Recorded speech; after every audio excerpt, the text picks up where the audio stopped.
저번에 외우는 법 알려줬는데 다시 한번 정리하면 이렇게 정리할 수 있어. 간단하게 정리하면 리트머스 종이 1번, 메틸 오렌지도 1번, 천연 지시약도 1번. 여기 써있는 이 1번이라고 써있는 건 뭐다? 공통점이 천연이야.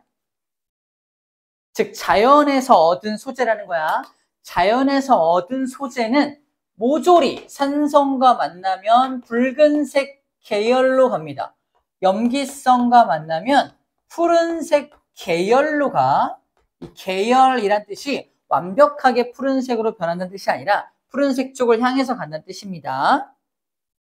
그래서 정리를 해보면 리트머스 종이가 왜 천연이냐?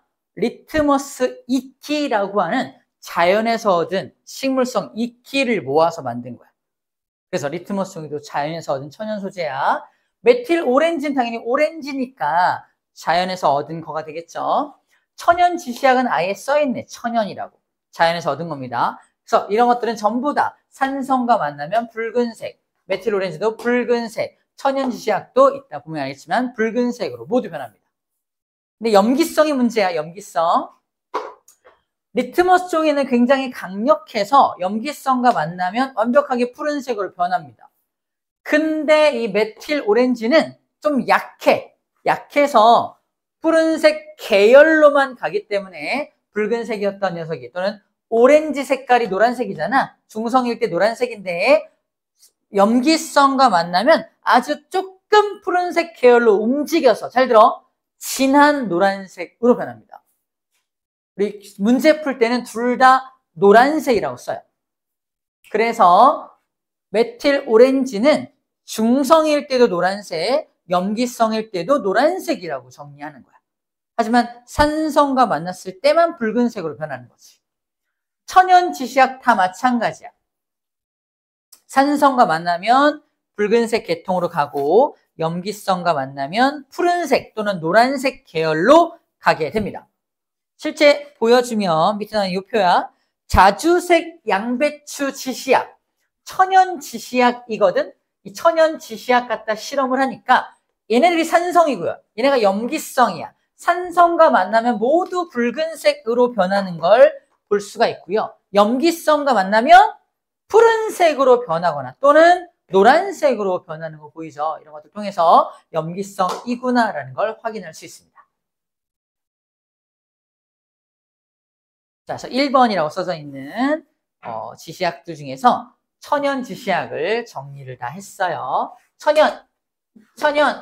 천연은 다 같은 패턴으로 암기하면 됩니다. 그래서 우리는 뭐만 공부하면 돼? 2번 페놀프탈레인과 BTB 용액만 암기하면 됩니다. 페놀프탈레인은 암기법이야. 레인 용액이니까 R-A-I-N 레인은 B죠. B는 중성 상태의 B는 당연히 무색입니다. 산성 B도 무색이야. 산성 B를 맞는다고 피가 나는 건 아니니까. 하지만 염기성 B를 맞을 때를 상상하라 그랬죠. 염기성 B를 맞으면 단백질을 녹여서 두피를 다 녹여버려서 피가 터져 나옵니다. 비가 오네. 뭐가 흐르네. 붉은색 피가 흐르고 있는 장면 상상해 주는데. 그래서 페놀프탈레인 중에서 염기성 레인은 붉은색을 띈다는 거 이렇게 암기하자는 거예요. 마지막 BTB는요. 트리, 가운데가 트리고요. 양쪽에 비가 달려있는 모습으로 암기한다고 했습니다. 비가 뭐죠? 바나나입니다. 바나나가 푸릇푸릇한 새싹으로 태어나서 초록색 바나나로 수입했다가 노란색 바나나로 팔죠. 이렇게 바나나의 성장 과정으로 암기를 할 거예요. 오케이, 끝났습니다. 지시약은 이렇게 정리를 하면 다 암기가 될 거예요. 자, 이제 pH를 볼게요. pH. 아이들이 다 pH를 좀 어려워하는데 쉽게 설명해 볼게요. pH.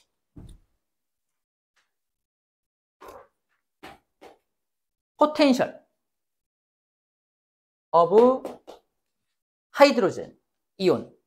하이드로젠 이온이 H 플러스 이온을 말하는 거거든요.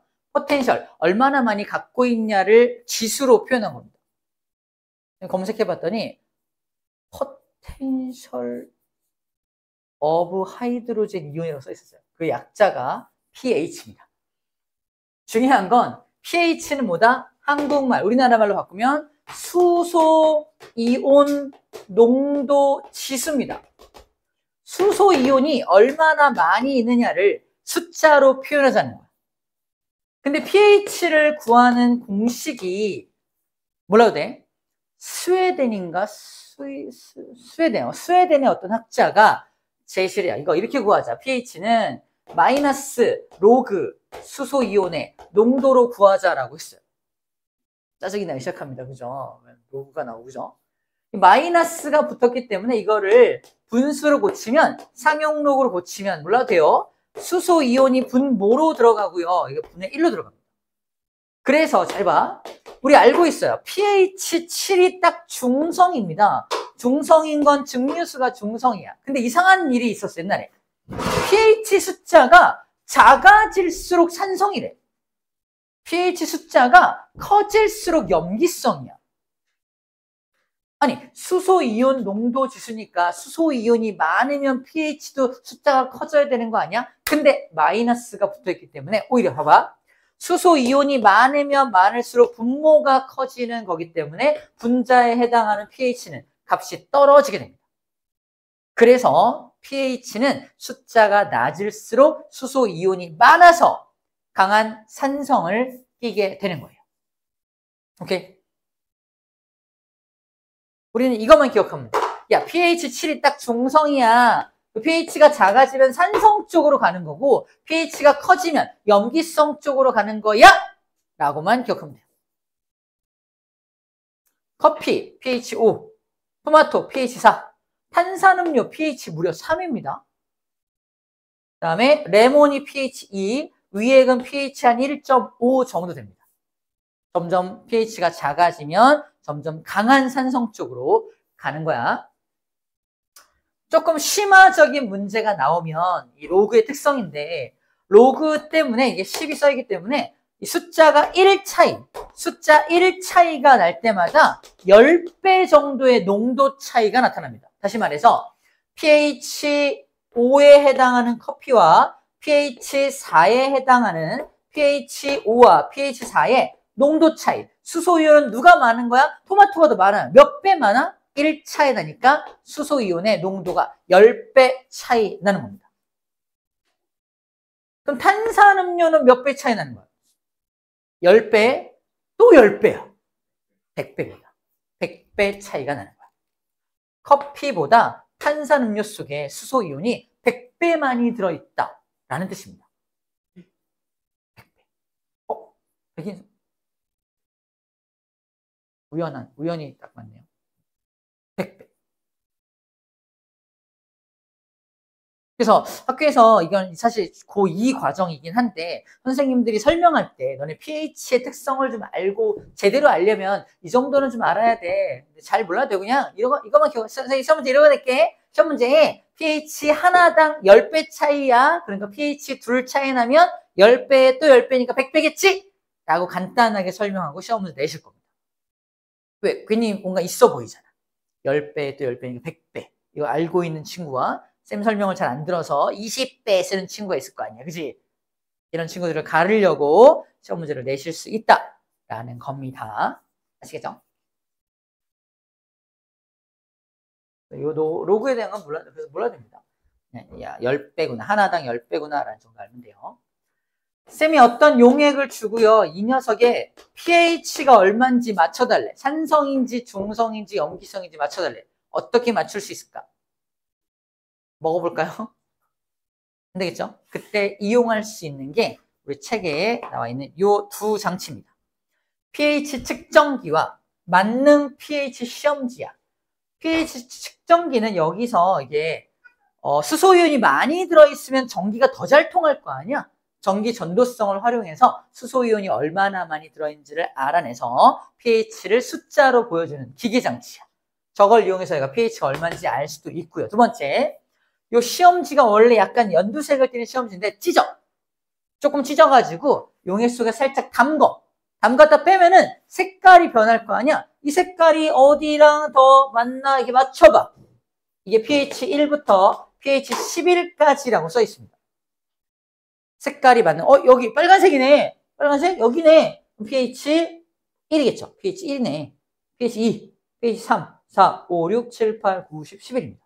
색깔의 변화를 통해서 pH가 얼마인지 알 수 있어. 무려 1부터 11까지 알려주니까 강한 산성부터 웬만한 염기까지는 다 알려준다는 거거든. 그래서 이 시험지를 앞에다가 만능이라고 표현하기도 합니다. 만능 pH 시험지를 이용하면 돼. 그래서 pH 알 수 있어 라는 얘기예요. 다 했네. 마지막 5번은 그냥 재미있는 이야기입니다.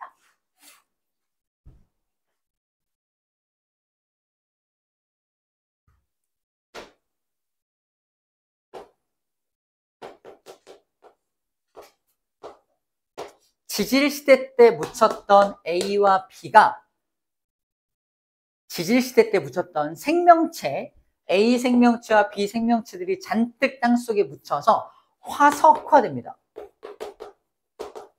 화석화돼서 연료의 형태로 바뀌어요. 동물성 물질은 화석화된 연료, 네 글자로 화석연료입니다. 이게 화석연료, 화석연료. 여러분들이 알고 있는 화석연료 뭐가 있어요? 석유와 석탄이 있죠? 동물성 물질이 화석화된 게 이게 석유입니다. 식물성 물질이 화석화된 게 석탄이에요. 여기를 구멍을 뚫어서 물이 나오는지 확인했더니 콸콸콸콸콸콸 시커먼 물이 나와. 저주받은 땅이죠. 저기서 살면 돼, 안 돼? 살면 지금은 되죠. 근데 옛날에 메소포타미아 문명을 비롯한 문명을 이룩할 때 사람들이 농경사회일 때는 저게 필요했어, 안 필요했어? 전혀 필요가 없었잖아. 그래서 다 버렸죠. 버려진 땅이 지금의 중동, 이집트, 그죠? 이집트 일부 저쪽죠. 아랍에미레이트 뭐 이런 데 있죠. 중동 지역. 거기가 이 땅이었어. 지금이라면 당연히 거머쥐어야 될 땅입니다. 그죠? 어쨌거나 이걸 꺼내가지고 사람들이 사용하기 시작했어요.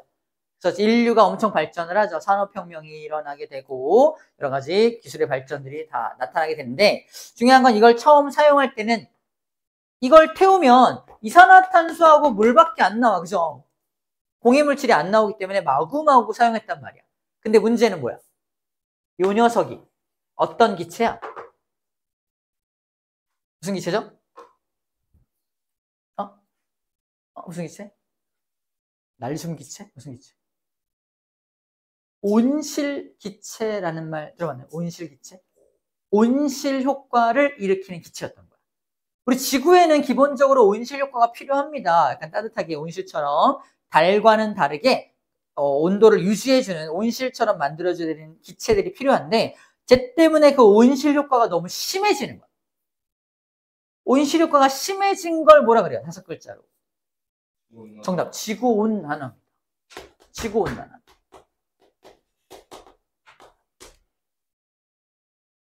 지구온난화는 좋은 거야, 나쁜 거야? 나쁜 거죠. 근데 온실 효과는 필요한 겁니다. 필요한 거야. 그러니까 지구온난화가 너무 심해진 걸 뭐라고 한다?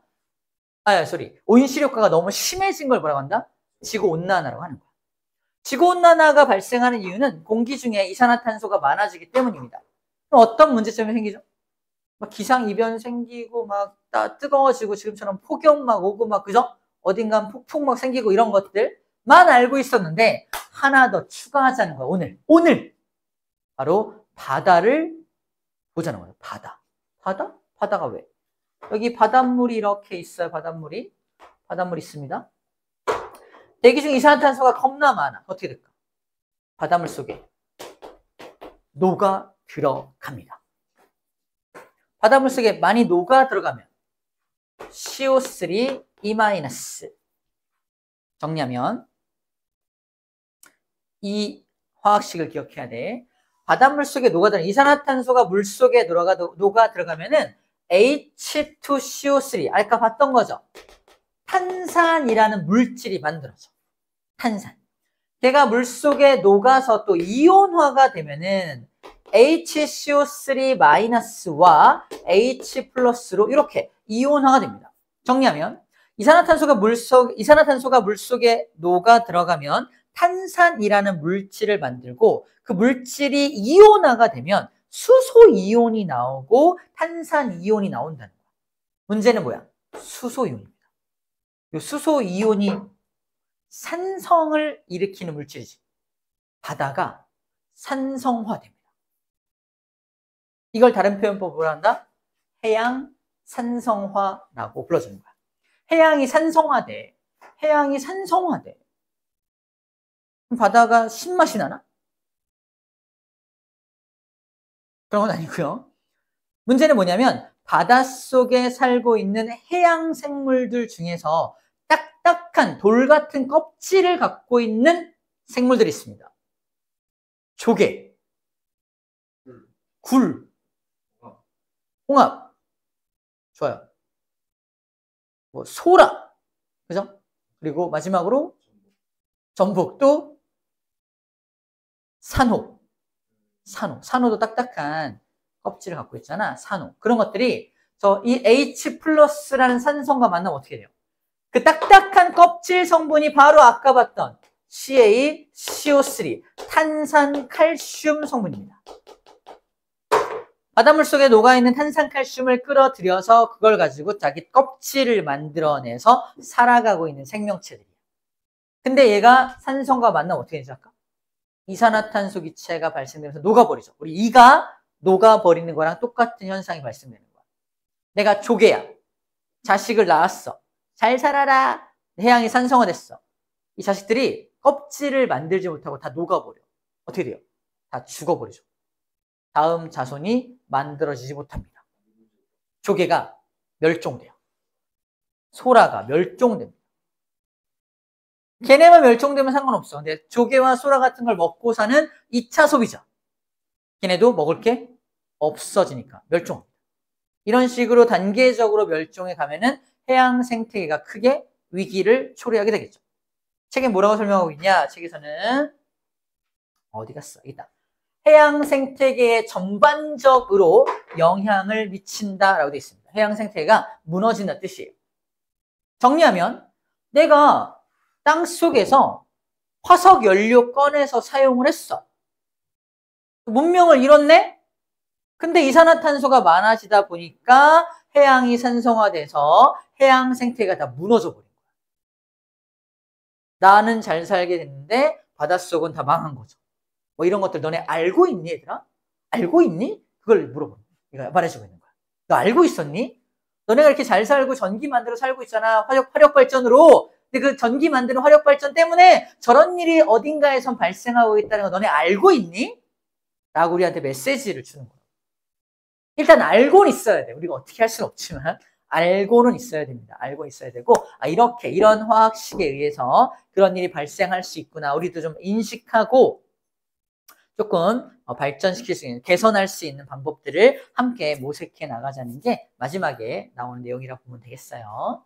오케이. 다 한 것 같습니다. 우리 마지막 문제 231쪽에 있죠? 거기 문제 좀 풀어볼게요. 해봅시다.